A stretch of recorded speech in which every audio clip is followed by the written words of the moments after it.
வணக்கம். Welcome to அம்மா கைவண்ணமே. இன்றைக்கு ஔவைக்கு அதியமான் கொடுத்த நெல்லிக்காயை பற்றி தான் நம்ம இன்னைக்கு பார்க்க போகிறோம். ஔவை பாட்டி ரொம்ப நாள் வாழணுங்கிறதுக்காக அதியமான் ஔவை பாட்டிக்கு அதை கொடுத்துருக்காங்க. அப்படிப்பட்ட நெல்லிக்காயை எவ்வளோ சத்துக்கள் இருக்குங்கிறத நம்ம பார்ப்போம். நெல்லிக்காயை பற்றி இன்னொரு நெகிழ்ச்சியான ஒரு நிகழ்வும் இருக்கிறது. அது ஆதிசங்கரர் காலடியில் பிறந்தார். அவர் குருகுலத்தில் சேர்ந்த பிறகு அவங்க பிக்ஷை எடுத்து தான் சாப்பிட்ணும். அப்படி ஒரு நாள் அவர் பிக்ஷை எடுக்க போகும்போது ஒரு பிராமணர் வீட்டு முன்னால் நின்று பவதி பிச்சாந்தேகி அப்படின்னு கேட்குறாங்க.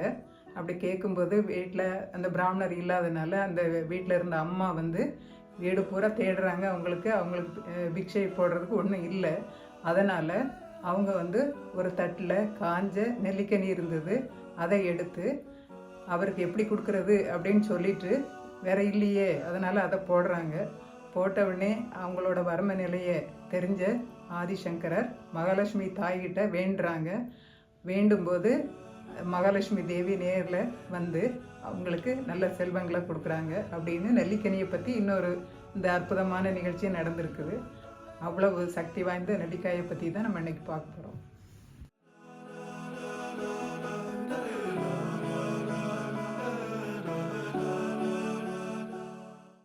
இது ஆர்கானிக் நெல்லிக்காய். இந்த நெல்லிக்காயில் ஜூஸ் போடலாம், பச்சையாக சாப்பிட்லாம். ஜூஸ் காலையிலே ஒரு நெல்லிக்காய் போட்டால் போதும். நெல்லிக்காய், கொஞ்சம் புதினா, அப்புறம் லெமன் ஜூஸ் எல்லாம் ஊற்றி மிக்சியில் அரைச்சிட்டு உப்பு போட்டு 1 டம்ளர் நம்ம டெய்லி சாப்பிட்றதுக்கு முன்னால் எம்டி ஸ்டமக்கில் நம்ம குடிக்கணும். நம்ம உடம்புக்கு ரொம்ப நல்லது, இம்யூனிட்டியை நல்லா கொடுக்கும். இப்போ நான் அதிகமாக இருக்கிறதுனால ஊறுகாய் போடலான்னு எடுத்துருக்கிறேன். இது 1 கிலோ நெல்லிக்காய். 1 கிலோ நெல்லிக்காவுக்கு 125 கிராம் மிளகாத்தூள், 200 ml நல்லெண்ணெய், 5 கிராம் ஜீரகம், 80 கிராம் உப்பு, 5 கிராம் மஞ்சள் தூள், 10 கிராம் காயம், 1 டேபிள் ஸ்பூன் கடுகு, 1 டேபிள் ஸ்பூன் வெந்தயம். நெல்லிக்காயை கழுவி ஒரு நல்ல சுத்தமான துணியை வச்சு தொடச்சி ஈரம் இல்லாமல் வச்சுருக்கிறேன். அதாவது இதை வெட்டியும் நம்ம ஊறுகாய் போடலாம், பச்சையாக போடலாம், அல்லது ஆவியில் ஒரு 5 நிமிஷம் வேக வச்சுட்டு அது இதழ் மாதிரி பிரிஞ்சிடும். அந்த இதழை நம்ம மறுபடியும் எண்ணெயில் நல்லா ஃப்ரை பண்ணி அப்படியும் நம்ம போடலாம். நான் இப்போ இந்த கேரட்லாம் இந்த துருவிட்டு ஊறுகாயை போடலாம். இந்த இதில் துருவுறேன்.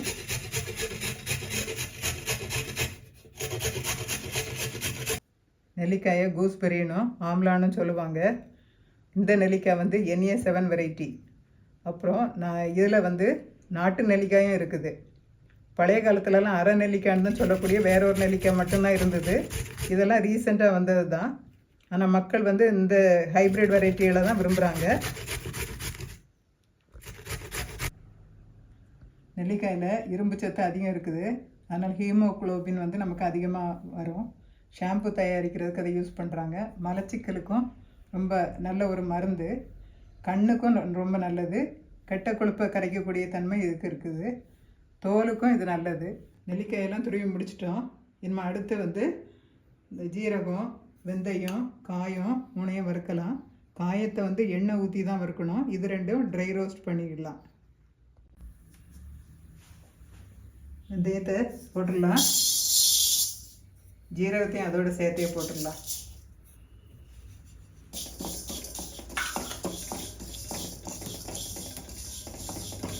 ரொம்ப கறியை வறுக்க தேவையில்லை, லேசாக வறுத்தா போதும்.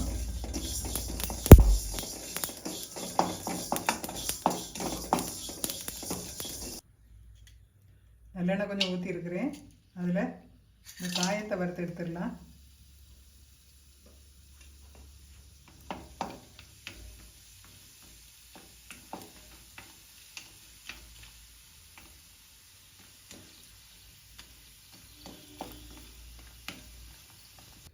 ஜீரகம், வெந்தயம், காயம் 3 போட்டிருக்கிறேன். அதை பொடிச்சிக்கலாம். அதோடு சேர்த்து கல் உப்பையும் நம்ம அரைச்சி போட்டுடலாம். அரைச்ச பொடியை வத்தல் தூளோட கலந்துக்கலாம். நம்ம மஞ்சளையும் அதோடு சேர்த்து போட்டுடலாம். இப்போ எல்லா பொடிகளையும் ஒன்றா கலந்தாச்சு. என்னமோ தாளிக்க வேண்டியது தான்.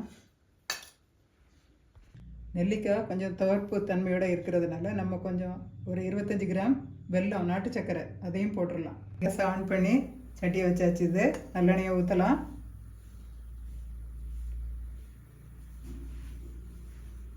கடுகு போட்டாச்சு. இது 2 வரமிளகாயும் போட்டுக்குவோம். இந்த பொடியையும் போட்டுடலாம்.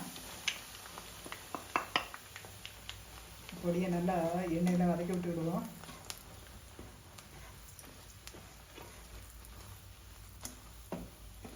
கொஞ்சம் நல்லா எண்ணெயிலே பதங்கட்டும் மசாலா. இப்போ எல்லாம் போட்டாச்சு. நம்ம போட வேண்டிய ஐட்டங்களெல்லாம் இந்த எண்ணெயில் போட்டாச்சு. இது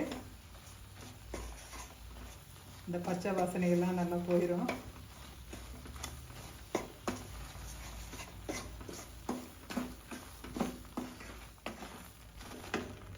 நம்ம அந்த காயை போட்டு வதக்குவோம்.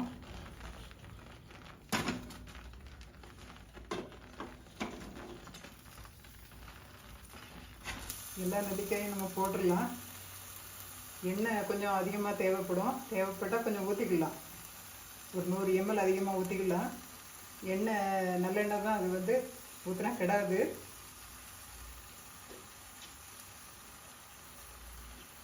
நல்லா கிண்டி விடணும். அந்த ஆயில் வந்து கொஞ்சம் பிரிஞ்சு வரணும். அது வரைக்கும் நம்ம அதை நல்லா கிண்டி விட்டுக்கிட்டே இருக்கணும். இப்போ தான் நெல்லிக்காயும் வேகும். எண்ணெய் வந்தால் தான் கெடாது. இந்த நேரம் இருந்தோன்னா எண்ணெய் பிரிஞ்சு வரும். வெல்லத்தையும் நம்ம போட்டுடலாம். நம்ம கிண்டும்போது அந்த எண்ணெய் வரணும், எண்ணெய் பிரிஞ்சு வரணும். அதுதான் முக்கியம். நல்லா கிண்டியாச்சு. இது எண்ணெயும் ஓரளவு அப்படி லேசாக பிரிஞ்சு வர்ற மாதிரி இருக்குது. போதும். இது ஆஃப் பண்ணிடலாம். ஊறுகாய் நல்லா ஆறிடுச்சுது. அது நம்ம பாட்டிலில் போட்டிருக்கோம். பாட்டிலில் வந்து நம்ம தேவைன்னு சொன்னால் மேலே எண்ணெய் ஊற்றணும். கொஞ்சம் அதுக்கு மேலே வந்து நல்லெண்ணெய் நிற்கணும். அப்போ தான் அது கிடாது. நீங்களும் இது மாதிரி செய்து பாருங்கள். ஒரு சகோதரி கேட்டிருந்தாங்க நெல்லிக்காய் ஊறுகாய் எப்படி போடணுன்ட்டு. மசாலா இது தான். நீங்கள் வந்து அளவுகளை கூட்டியோ குறைச்சோ நம்ம போட்டுக்கலாம். இதே மாதிரி தான் நீங்கள் செய்யணும். நீங்கள் செய்து பார்த்துட்டு கமெண்ட்ஸ் சொல்லுங்கள். நன்றி, வணக்கம். அம்மா கைவண்ணமே சுவையும் மனமும் பிரமாதமே. அம்மா கைவண்ணமே சுவையும் மனமும் பிரமாதமே. அம்மா கைவண்ணமே சுவையான இனிப்பு வகையும் முறுமுறுப்பான முறுக்கு வடையும் உடலுக்கும் மனதிற்கும் நல்ல ஆரோக்கியத்தை கூட்டும் சுவையும் ஆடை அலங்கரிக்கும் தையல் கலையும் பல பயனுள்ளதான யோசனையும். வாருங்கள் பாருங்கள், செய்ய முயலுங்கள், சமைத்து பாருங்கள், சுவைத்து மகிழுங்கள். அம்மா கைவண்ணமே.